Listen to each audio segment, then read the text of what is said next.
Hi, welcome back to One Word a Day. I'm Sophie. I'm your guide with the language and the culture. I'm going to share with you one new expression a day, but beginning with reviewing of what we learned yesterday. So yesterday we talked about the natural phenomenon, 日月同辉, when the moon and the sun, they together shining. So it's a rare phenomenon, I would say. Probably not that rare, actually. So once every month, when the sun and moon kind of equally on the sky, like in a good weather condition, that you can see both of them. So today we're going to continue with the word 辉, which means shine, right? And okay, so the celestial bodies on the sky, we already have the sun, the moon, which is closest, and we use it in our daily lives as our time markers for day, for month, right? Now we have the star. So we have everything that's, basically characterized of the human language, all the concepts now. So sun, moon, star. Okay, star, 星辉灿烂. This is a beautiful expression. Like whenever I saw this word, this expression, I'm like, I already have a sense of stars twinkling or sparkling in the sky, that kind of visual in front of me. Okay, start with 星. It has the sun signifying fire on the top, right? The blocks with the horizontal line is the sun. And below it is the sound maker. By its original sound, it pronounced as 声, but somehow transformed into 星. We can also kind of imagine it could be the meaning maker as well, because 生 means birth. So the sun giving birth. So the two concepts together could mean like a little suns in the sky, like a newborn suns in the sky or something like that. That's like a smaller, less intense, further away. So that becomes our stars. So star, I probably should use S here because it definitely means multiple stars. But okay, in Chinese, we don't have plural forms. Everything comes with like what it is. And then you go figure if it's plural or single. It's the listener's burden to figure out the meaning in context. And over here, because it's 灿烂, it must be many, many stars. It's a starry night. That's the atmosphere with the scenery we're describing over here. 辉 simply is a verb, means shines. And you see the three words, 辉, 灿烂. All of them, well, this is the character 光, like light by its side. And these are the characters of 火. Kind of similar looking, right? But 火 is a little bit simplified of 光. They come from the same source, same image of that, fiery structure. So this is 火 on the side. But all three of them are related to light. So 灿, with a fire on the side and the sound maker on the right side. The sound maker by itself sounds like 山. Now it becomes 灿.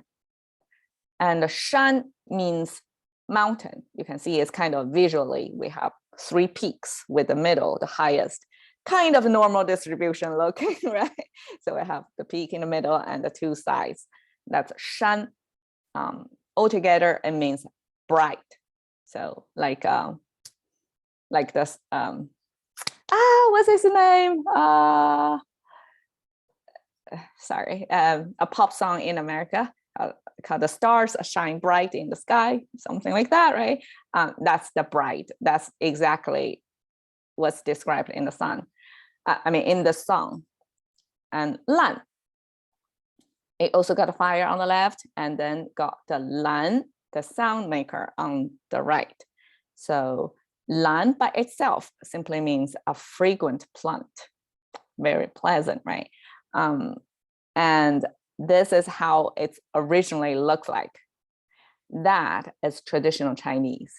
Many, many strokes. It's almost like a mini pictures of depicting something, right? And we know, I know this is a door. And I don't know, like in the middle, it looks like some human figure in the middle. And then these are grasses, like these means grass, like almost like tiny little mountains, right? You look similar thing, but it means grass. So it's some kind of grass, right? And now we simplify to this simply number 3 at the bottom, right? And then with the 2 dots on the top, that is fragrant plant. And now putting it together with a fire on the side and pronounced as a lan, that means colorful. So it's almost like a transfer of the senses of smell, fragrant plant, to the sense of vision, colorful. Like it's, it's quite stimulating, it's colorful, it's a bright. So altogether, it really paints a beautiful picture in my mind by looking at this character, 星辉灿烂. So it's all the stars shining bright, colorful in the sky. So in English, I simply call it a star-studded. So it's many, many stars showing up, shining together situation. On the right, why I got this picture? Because I feel the connection is star reading in Western culture. There's a whole school of fortune telling based on star signs, right? In Eastern culture, like the fortune telling has this form of bamboo sticks put together in a jar, and then you shake. The first one drop off, which supposedly to be a random act, right? Like whichever one happened to drop out first, but that randomness was read or interpreted as intended for you by some, superior being. So that's the message, the kind of telegraph sent to you. Okay, that's what you need to know, what's going to happen in your life. That's the fortune telling. And normally fortune telling setting is in a temple, and normally that temple is on top of the mountain. In my personal experience in China, I only visited very few mountains back then. But I remember vividly of the atmosphere it created inside the temple. Of course, it's a different feeling as when I visited a church in the West. Like temple, you have sound, you have like a humming sound, and then you have scents, so burning incense all the time, and you have people on the ground. They have cushions on the ground, and that bow at, and knocking head, kneeling. So it's a humble gesture to kind of surrender yourself to statues like this. That's kind of the judges or the directors of your life, like kind of control where your life path is going to be. So that's my distanced understanding as a Chinese, like an encounter with religion, because China was, kind of religion-free, sanitized environment. So whatever I encounter when I grew up over there is very superficial. It's almost like just the information shown here on this picture, that in in the temple on top of the mountain, when you try to fortune tell your future with this device of, we call it 签, 竹签, bamboo sticks or slabs, same stuff that you shake, shake, shake, shake, and one fall down, and you go to some knowledgeable person who specialized in fortune telling with that. So every only a few characters written in this, so it's like a coded, right? You couldn't read, so you have to go pay somebody to read it for you, and then you will know. So normally we have 9 levels of fortune. So we have up, up, up, middle, up, bottom, right? And then we have middle, middle, up, middle, middle, middle, bottom, and then bottom, up, bottom, middle, bottom, bottom. So 9 levels of fortune.